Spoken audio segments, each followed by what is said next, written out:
Hercules, jenderalnya ormas yang bikin panas istana pada awalnya, semua orang mengira Hercules sudah berubah. Ia kini tampil rapi, bicara soal negara, dan katanya mendukung pemerintahan. Tapi angin politik memang tak bisa ditebak. Ucapan Hercules di media yang menyebut nama besar mantan Jenderal Sutioso dengan kata bau tanah langsung bikin heboh. Kalimat itu menyenggol harga diri. Banyak orang, termasuk yang bukan simpatisan Sutioso, merasa kata itu kelewat batas. Harimau boleh jinak, tapi tetap saja punya taring, ujar seorang netizen, menggambarkan sikap Hercules yang kadang meledak-ledak. Tak butuh waktu lama, kabar pun menyebar.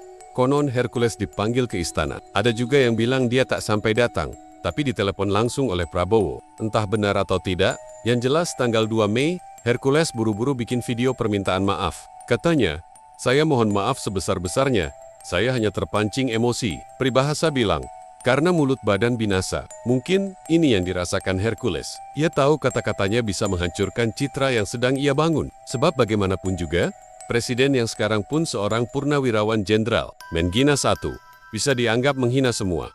Meskipun begitu, Hercules tetap berdiri pada posisinya. Ia masih menyindir Gatot Nurmantio yang dianggap memimpin ormas dengan tujuan yang tidak jelas. Ia menilai, para jenderal itu sudah keluar dari jalur dan terlalu bawa-bawa nama besar TNI dalam urusan politik. Kalau memang berbeda pandangan politik, ya lawan secara pribadi. Jangan seolah bawa nama tentara, ujar netizen lain. Memang, air beriak tanda tak dalam. Tapi dalam politik, kadang yang paling tenang justru paling bahaya. Banyak yang kemudian mulai melihat Hercules bukan sekadar bekas preman. Ia jadi semacam jenderal ormas. Lawannya pun bukan sembarang orang, tapi eks-petinggi militer. Saling sindir pun terjadi. Sutioso merasa dilecehkan, Gatot merasa disudutkan, dan Hercules pun merasa dirinya sedang pertarungan senyap sang preman dan para jenderal. Setelah permintaan maafnya tersebar luas, suasana pun jadi hening. Tapi itu bukan hening yang tenang. Seperti malam sebelum badai, diam-diam ada kegelisahan di balik layar. Orang-orang bertanya-tanya, apakah ini akhir dari drama Hercules melawan para mantan jenderal, atau justru baru awal? Sore itu, di sebuah rumah sederhana di bilangan Jakarta Selatan, Hercules duduk sendiri. Di hadapannya ada secangkir kopi hitam, tak disentuh. Mulai mendingin, matanya tajam menatap layar TV yang menayangkan komentar dari berbagai pihak. Ada yang membelanya, ada yang mencacinya, dan tentu saja ada juga yang diam-diam mencatat namanya untuk dipantau lebih ketat. Dulu gua perang di jalanan, lawan preman, sekarang lawan gua jenderal. Hidup itu lucu, gumamnya. Anak buahnya tak banyak bicara. Mereka tahu, saat Hercules diam, artinya dia sedang berpikir. Dan jika ia berpikir, maka keputusan besar mungkin akan datang. Di sisi lain, para jenderal pun tak tinggal diam. Sutioso, yang biasa kalem, angkat bicara. Gatot pun menyatakan keberatan terhadap pernyataan Hercules. Mereka merasa ada batas yang dilangkahi, dan meskipun tak lagi aktif di militer, kehormatan tetap tak bisa diinjak-injak. Salah satu purnawirawan menyindir, preman kok ngomong soal negara, sudah berubah, atau cuma ganti baju? Namun, publik tidak sebodoh itu. Rakyat sekarang pintar memilah mana yang benar, dan mana yang sekadar marah. Netizen pun memecah diri jadi dua kubu, yang menyanjung keberanian Hercules, dan yang menganggap ia sedang bermain api. Dan di tengah semua itu, muncullah satu tulisan dari seorang pengamat politik senior. Ia menulis, dalam sejarah kekuasaan, selalu ada orang-orang dari pinggiran yang mencoba masuk ke tengah. Hercules adalah simbol dari suara jalanan yang ingin didengar oleh istana. Tapi apakah ia cukup bijak untuk mengubah suara itu jadi gerakan yang bermartabat?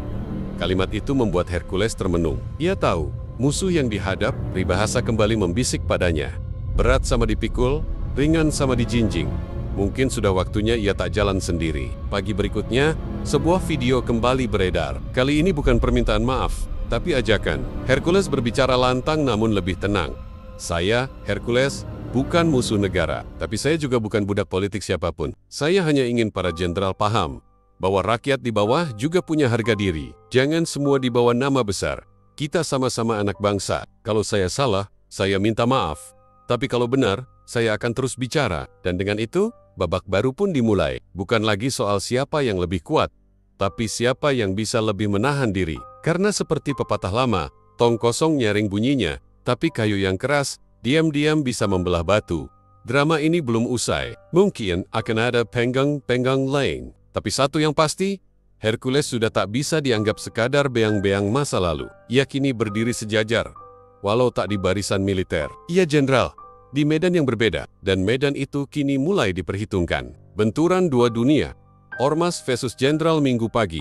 Udara Jakarta terasa lebih tegang dari biasanya, bukan karena cuaca, tapi karena suasana politik yang makin panas. Istana masih diam, para jenderal tetap bersuara. Hercules dengan gaya khasnya juga tidak menunjukkan tanda-tanda akan berhenti. Semua pihak tahu, ini bukan lagi soal kata-kata bau tanah, ini sudah menyentuh harga diri. Dan harga diri seorang jenderal tidak main-main. Hari itu, sebuah undangan diskusi nasional muncul. Temanya, peran sipil dan militer dalam demokrasi. Lokasinya di kampus besar di Jakarta. Nama-nama yang diundang bikin jantung banyak orang berdegup. Gatot Nurmantio, Sutioso, dan yang paling mengejutkan Hercules. Awalnya banyak yang mengira Hercules takkan datang. Tapi sore itu, ia muncul. Mengenakan kemeja hitam, rambut disisir rapi, dan hanya membawa satu orang ajudan. Di tangannya, selembar kertas lusuh penuh coretan. Ruangan penuh, media ramai. Mahasiswa berdiri karena kursi tak cukup. Moderator memulai dengan tenang, tapi semua tahu, ini seperti menyalakan korek di atas genangan bensin. Gatot bicara pertama, dengan gaya tenang, tapi menusuk. Bangsa ini dibangun oleh disiplin dan hormat. Kalau semua orang bisa bicara seenaknya, apalagi menghina senior militer, maka runtuhlah nilai itu. Saya tidak ingin konflik, tapi kalau harga diri saya diinjak, saya akan berdiri. Saya jenderal, bukan boneka. Lalu giliran Hercules, ia berdiri perlahan, tatapannya dingin, tapi suaranya tenang. Satu persatu wajah jenderal ia pandang, lalu ia bicara. Saya preman, iya, tapi saya juga warga negara. Saya mungkin tak punya pangkat, tapi saya pernah dihina juga. Pernah dikejar, pernah ditindas, tapi saya hidup. Dan saya tidak pernah bawa nama kelompok buat taklukan lawan. Saya bicara sebagai Hercules, bukan ormas, bukan partai, bukan boneka siapapun. Tepuk tangan langsung meledak dari mahasiswa, tapi wajah para jenderal tetap datar. Gatot sedikit mengangguk, entah menghargai keberanian atau sebagai isyarat peringatan. Tiba-tiba salah satu peserta berdiri, bertanya keras, "Kalau kalian semua bilang cinta negara, kenapa malah saling serang? Bukannya musuh kita justru korupsi, ketimpangan, dan pengkhianat bangsa?" Hening. Pertanyaan itu seperti cambuk. Ruangan jadi sunyi, hingga terdengar suara Hercules lagi. Itu pertanyaan bagus. Saya minta maaf karena emosi saya mengalahkan akal. Tapi kalau saya diam, mereka pikir saya takut. Saya lawan bukan karena benci, tapi karena saya ingin mereka juga sadar. Rakyat di bawah bukan pion. Gatot perlahan berdiri. Ia menghadap Hercules. Tak ada kata, hanya tatapan. Lalu ia melangkah maju dan mengulurkan tangan. Hercules, Tekjiang. Lalu menjabat tangan itu. Kuat, lama, tepuk tangan, meledak lagi. Beberapa mahasiswa meneteskan air mata. Dua dunia yang selama ini dianggap tak bisa bersatu militer dan jalanan kini berdiri berdampingan, walau belum tentu sejalan. Setelah acara, ketika wartawan bertanya apakah ini tanda damai, Hercules menjawab sambil tersenyum. Kalau saya bisa damai dengan jenderal, masa rakyat nggak bisa damai dengan tetangganya sendiri? Sore itu, media nasional dan sosial penuh dengan satu foto. Jabat tangan Hercules dan Gatot, dengan Sutioso berdiri di samping mereka, tangan disilangkan di dada.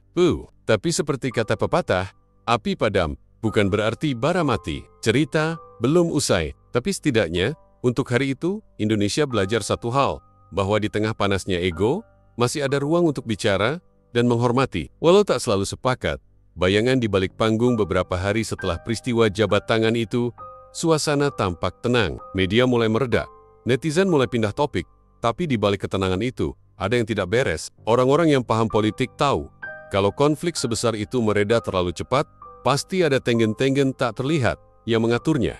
Dan memang benar, drama belum benar-benar usai. Karena seperti pepatah bilang, setiap pertunjukan punya sutradara. Tapi tidak semua sutradara muncul di layar. Sebuah informasi bocor dari dalam lingkaran istana. Konon, sebelum Hercules minta maaf, ia sempat dikunjungi seseorang bukan jenderal, bukan politisi, tapi tokoh lama dari dunia intelijen. Ia datang malam-mulam, tanpa pengawalan mencolok, dan hanya ditemani satu ajudan tua. Mereka bicara empat mata selama 1 jam. Isinya, tak ada yang tahu pasti. Tapi sejak pertemuan itu, Hercules langsung berubah.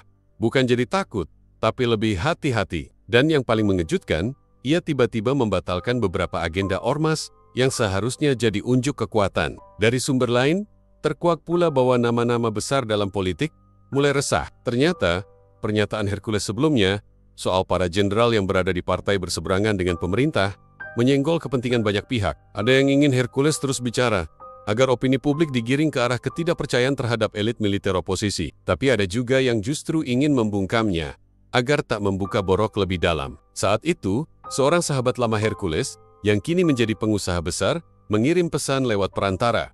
Lo udah main di lapangan orang besar, bro. Mereka nggak main pukul, tapi main bidak. Kalau lo salah langkah, lo bukan cuma dipinggirkan, lo bisa dihancurkan.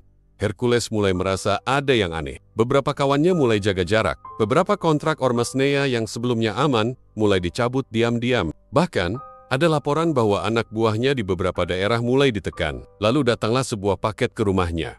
Tak ada pengirim. Isinya hanya sebuah foto lawas. Dirinya saat muda, berdiri bersama beberapa perwira tinggi TNI. Di balik foto itu, ada tulisan tangan. Kau lupa siapa yang membawamu sampai ke sini. Matanya memanas. Ia tahu, ini bukan sekadar peringatan. Ini ancaman halus. Ada utang masa lalu yang ditagih. Dan orang-orang itu, yang dulu membawanya naik saat konflik Timor Timur, kini mungkin tak suka dia terlalu banyak bicara. Hari itu, Hercules berdiri di sebuah lapangan terbuka, dikelilingi oleh ribuan orang yang datang untuk mendengarkan suaranya. Mereka yang percaya padanya, mereka yang mengikuti perjalanannya, mereka yang ingin melihat dunia ini berubah. Hercules melihat ke depan. Matanya menatap horizon yang jauh. Ada rasa liga, tapi juga ketegangan di hatinya. Ia tahu, perjuangannya tak akan pernah selesai. Seperti yang ia katakan di awal, kita hanya berjuang untuk hari ini, tapi tidak pernah tahu apa yang akan datang besok. Sebuah kendaraan putih datang, dengan sosok yang sudah tak asing lagi baginya, Gatot Nurmantio. Dengan langkah tenang, Gatot menghampiri Hercules yang tengah berdiri di tengah kerumunan. Mereka saling memandang sejenak. Tidak ada kata-kata, hanya senyum kecil dari keduanya, senyum yang penuh dengan makna. Mungkin itu adalah tanda bahwa mereka sudah melewati banyak hal, dan kini mereka bisa berdiri di sini bersama. Bertahanlah Hercules, kata Gatot, dengan suara penuh keyakinan. Tapi ingat, medan ini akan lebih sulit dari yang kau bayangkan. Kami tidak bisa melawan semua, karena ada banyak lapisan yang harus dihancurkan terlebih dahulu, untuk melawan ketidakadilan, dan untuk memperjuangkan masa depan. Namun, seiring berjalannya waktu, Hercules tahu bahwa tak semua yang ada di sekelilingnya akan selamanya menjadi teman. Politik adalah dunia yang penuh tipu daya, dan bahkan sahabat pun bisa menjadi lawan di masa depan. Tapi satu hal yang tak bisa diambil darinya keyakinannya. Dengan senyum yang lebih tenang, Hercules melangkah maju, menghilang ke dalam kerumunan, seperti angin yang tidak bisa ditangkap, seperti bayangan yang tak dapat dipahami. Ia tahu, meskipun kehidupannya penuh dengan gejolak, satu hal yang pasti adalah bahwa nama dan perjuangannya